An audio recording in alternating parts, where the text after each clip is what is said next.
고르는 지갑이라고 해서 한 번 들어오면 막 4만 개씩 들어왔다가 4만 개씩 나가고 5천 개 이상씩 막 매매를 한 요런 흔적이 보이는 지갑이에요. 옛날에는 요런 뉴스로 많이 쓰였어요. 요 지갑에 비트코인이 들어왔다? 그러니 상승할 것 같다. 요러한 소재로 많이 쓰였거든요. 얘가 매매를 잘 하는 애인 건 확실한데 요 당시에는 잘 못 사가지고 물타기를 많이 했다. 얘가 꼭 산다고 해가지고 막 무조건 올라가거나 그런 건 아니다. 네, 이러한 의미로 많이 말씀을 드렸었는데 한번 같이 자세히 보도록 하겠습니다.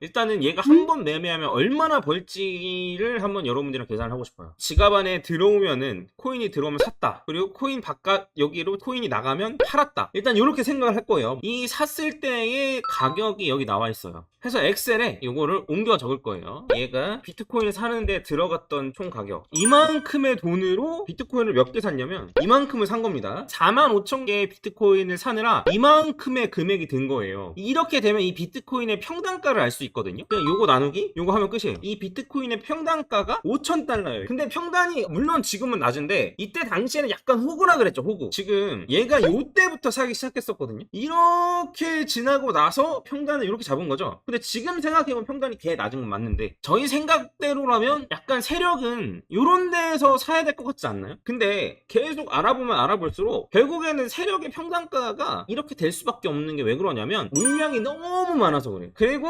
언제 다 팔았냐를 딱 보면은 요 45,000개를 요 가격에 팔았단 말이에요. 그러면 개당 3,000달러씩 남겨 먹었는데 이게 몇 개예요? 45,000개죠. 그러면 얘가 남겨 먹은 돈은 이만큼이거든요. 그러면 이거를 환율을 계산해서 요 매매에 벌어들인 금액이 얼마냐면 100만, 1000만, 억, 10억, 100억, 1000억, 1500억을 벌었습니다. 그러면 얘가 이 금액을 들여서 이만큼을 남겨 먹은 거거든요. 수익률 해봐야 그냥 60%. 야, 내가 60% 벌게 해줄게. 뭘로? 코인으로. 라고 얘기하면 어떻게 얘기해요? 코인으로 60% 벌라고 매매해? 이렇게 얘기하죠. 근데 이거는 그냥 단적으로 봤을 때고, 이제 우리는 여기서 하나 더 깊숙이 들어가려고 해요. 대부분 세력이나 고래들은 OTC 매매를 활용합니다. OTC 매매가 뭐냐면 거래소에서 사거나 파는 게 아니고 그냥 장외 거래하는 거야. 장외 거래. 만나가지고 제가 뭐 하드월렛이랑 프라이빗키 뭐 넘기던가, 안 그러면 제가 하드월렛에서 싸주던가 이런 식으로 해서 현금을 직접적으로 받고 이런 식으로 장 위에서 매매를 많이 하는데, 왜 그렇게 하냐면 한 번에 비트코인을 4,500개 팔아요. 이거 물량 받아 먹겠습니까? 솔직히 아무리 비트코인이라고 해도 물량 감당 안 되죠. 바이낸스 BTC USD 마켓에서 전 세계 비트코인의 10%가 거래되는데 여기에 볼륨이 이만큼이란 말이에요. 이게 아마 하루 볼륨일 가능성이 높아요. 그러면 바이낸스에서 하루 거래량이 한 9만 개 정도거든요. 그러면 이 45,000개를 한꺼번에 시장가로 던지면은 아마 아시는 분들 계실 텐데, 코빗에서 갑자기 비트코인 가격이 1,000원까지 떨어진 적이 있거든요. 오더북이 없어가지고 1,000원까지 떨어지거든요. 그러니까 아무리 큰 거래소여도 이 정도로 시장가로 긁으면 이런 일이 일어날 수 있다는 거예요. 그래서 대부분 시장에 영향을 끼치지 않으려고 OTC 거래를 활용한다. 그러니까 이제 장 외에서 거래하는 걸로 알고 있는데, 장 외에 거래를 하더라도 시장 가격에 맞춰서 팔지 않는다는 거예요. 예를 들어 지금 비트코인 하나에 예를 들어 지금 4천만 원인데 내가 장외 거래에서 비트코인을 사고 싶어. 그러면 그 파는 사람이 4천만 원 안 팔고 5천만 원에 팔래. 이렇게 나온단 말이에요. 왜? 야, 너 거래소 들어가가지고 살려면 시장가로 긁어야 돼서 평균 한 뭐 6, 7천만 원에 사야 되잖아. 아니? 그래서 나는 그냥 5천만 원을 팔겠다 이거야. 이런 일 있을까요, 없을까요? 그리고 만약에 제가 비트코인을 1억에 팔려고 하는데 딱 팔려고 보니까 9천만 원에 사겠대, 산다는 애가. 어쩌면 시장가 던지면 1억에 못 팔잖아. 평균 8천만 원, 7천만 원 이렇게밖에 못 팔잖아. 그러니까 9천만 원에라도 그냥 팔어. 이런 일 있을까요, 없을까요? 물론 이렇게 해가지고 더 싸게 살 수도 있고 더 비싸게 살 수도 있는데 급한 사람이 엄청 손해보는 구조라는 거. 그래서 이거는 너무 뭐 정선이라 생각하지 마시고 주워 들은 건데, 이런 것 때문에 요 고래인 애들은 고민을 합니다.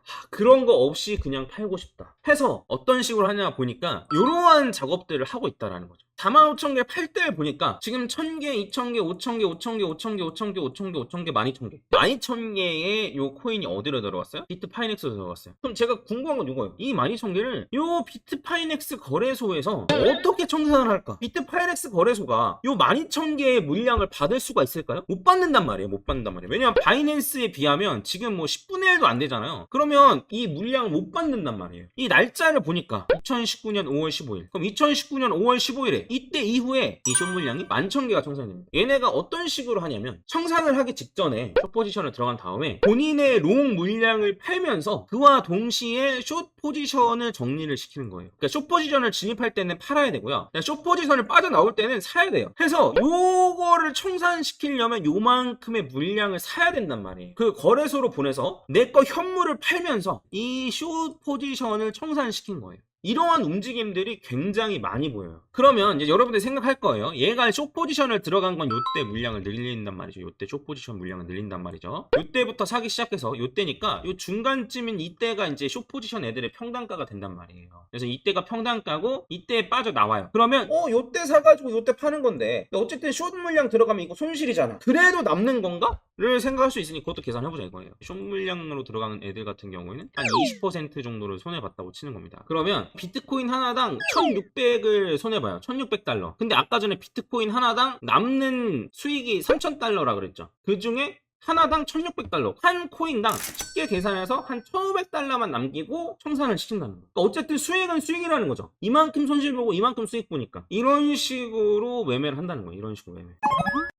이게 비트 스탬프 가격 빼기 비트 파이넥스 가격 뺀 거거든요. 요 구간에서는 비트 스탬프 가격이 더 낮다라는 거죠. 비트 파이넥스 가격이 더 높다라는 거죠. 이게 왜 요때 당시에 비트 파이넥스 가격이 더 높냐면 숏 물량을 청산하기 때문에 비트 파이넥스 가격이 높은 거예요. 그러니까 쉽게 말하면 숏 물량을 청산하려면 사야 되잖아요. 그래서 계속 꾸준히 숏 물량 청산하면서 계속 조금씩 높은 가격으로 비트 파이낸스에서 계속 사모으니까 비트 파이낸스 가격이 더 높은 거예요. 그리고 요런 데는 뭐예요? 얘는 숏 물량 진입하는 구간인 거죠. 숏 물량 청산 요런 데서는 숏 물량 진입. 가끔씩 보면 이상하게 비트 파이넥스에서 가격이 조금씩 높아요. 그건 숏 물량을 청산하는 거고 그 비트 파이넥스에서 가격이 조금씩 계속 낮아요. 이거는 계속 숏 물량을 들어가는 거예요. 최대한 시장 가격에 근접하게 판매를 하는 거예요. 자, 그럼 일단 여기까지 했으니까 여기 있는 다른 지갑들도 한번 살펴보자는 거예요. 2000개짜리 지갑 볼게요. 2000개짜리 지갑 지금 어디로 들어가요? 보시면 아시겠죠? 비트 파이넥스로 들어가죠? 2019년 6월 18일이죠? 이때 이게 얘가 비트 파이넥스로 들어간 이후에는 여지없이 그냥 숏 물량 청산이 나와요. 그리고 요번에 이제 5000개짜리 지갑 요거 볼 거예요. 빠져나갑니다. 왔다가 또 빠져나가요. 5000개짜리 얘랑 지금 똑같이 움직인 거거든요. 지갑을 두 개 나눴다가 똑같은 걸 또 하나를 합쳐요. 그런 다음에 이번에는 몇 개가 비트 파이넥스 들어가요? 9000개가 비트 파이넥스 들어가요. 2019년 7월 1일 보면은 이게 6월 30일이네요. 확실하진 않은데 여기에서 나온 날짜 기준이랑 여기서 보는 날짜 기준이 달라서 그렇지 요 날이 요 날인 것 같아요. 얘가 이제 이때 2만 개 청산됐고 얘가 들어간 건 9000개고. 자, 그리고 같이 노는 애는 얘 중간에 이거 볼게요. 얘는 2000개랑 3000개로 나뉘는데 3000개짜리로 따라가니까 또 얘는 비트 파이넥스로 들어가네요. 근데 이거는 어쨌든 전부 다 비트 파이넥스에서 청산했다기보다는 일부만 비트 파이넥스로 청산한 것 같아요. 그러니까 자, 그리고 요거 3개 이제 남은 거예요. 3개. 얘는 크라켄으로 들어가요. 제 생각에 크라켄에도 비슷하게 청산을 한 게 아닌가 싶어요. 그 아래 두 개는 같이 들어왔다가 같이 빠져나가거든요. 빠져나간 게 보면은 5000개는 아직 청산 안 하고 가지고 있고 얘는 2000개를 비트 파이넥스에서 청산시켰네요. 2021년 5월 12일날 청산시켰네요. 이때도 여지없이 숏 물량 늘어났다가 숏 물량이 청산되죠. 2000개만 청산시키고 나머지는 여전히 가지고 있네요.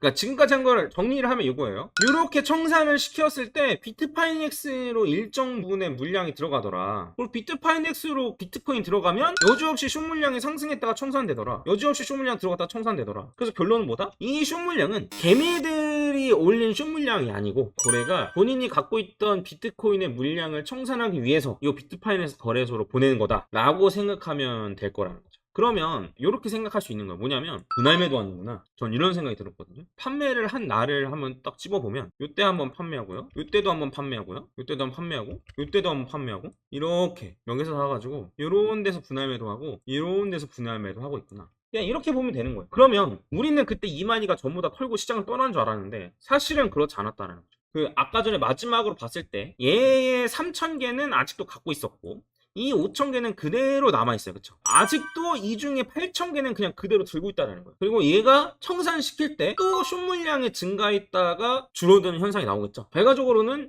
시장에 충격을 주지 않고 물량을 해소하기 위함이다. 그리고 이런 걸 봤을 때 생각보다 OTC가 이 정도 물량을 받쳐주는 고객이 별로 없나 보다. 이 정도로 생각을 하면 되지 않을까 싶습니다. 그래서 사실 OTC 거래해도 누가 솔직히 말해서 누가 1000개씩 2000개씩 누가 삽니까? 그리고 OTC 거래 자체가 리스크가 좀 있는 거래여가지고 머리 싸매가지고 거기서 손실 보면서 막 눈치 게임 하면서 사느니 이런 데서 해가지고 사겠다 이런 데서 해가지고 팔겠다 이런 식으로 이제 하는 거죠. 결론은 좋지 못한 걸 수도 있는데 결국 계속 사지 않고 팔고 있는 건 맞는데 아까 전에도 말씀드렸듯이 아직까지 최소 8,000개는 들고 있다. 물론 요 물량까지 전부 다 해소되면야 하락장이다 뭐 이런가 보다 생각을 할 수 있는데 그냥 제가 봤을 때는 요 정도까지 올라갈 줄 알았으면 여기서 안 팔았을 텐데 일단 쫄보니까 여기서 많이 판 거예요. 최소 15,000개? 아니면 2만 개? 이만큼은 여기서 팔았어요 얘는. 그런 다음에 지금 와서 이제 조금씩 팔기 시작하는 거죠. 그리고 아직까지 8,000개를 들고 있다. 요번 분장 해가지고 더 올라가면 더 높은 곳에서 팔고 그 다음에 또 떨어지면 또 요런 데서 죽고 세력이 막 엄청 절대적인 게 아니에요. 오히려 큰 손들은 물량 체결이 다 안 돼서 오히려 저점에서 못 잡고 오히려 고점에서 못 팔아요. 그리고 10,000개 넘게 갖고 노는 애도 어디가 고점인지 알 수 없어요. 그럼 얘가 지금 8,000개 왜 들고 있습니까? 사실 여기서 팔았어야죠. 그래서 숏 물량이 나오면 또 누가 청산하려는 거구나 그냥 요 정도로 보시고 크게 신경 안 쓰시면 좋지 않을까 싶습니다. 오늘은 요 정도로 마무리 짓겠습니다. 감사합니다.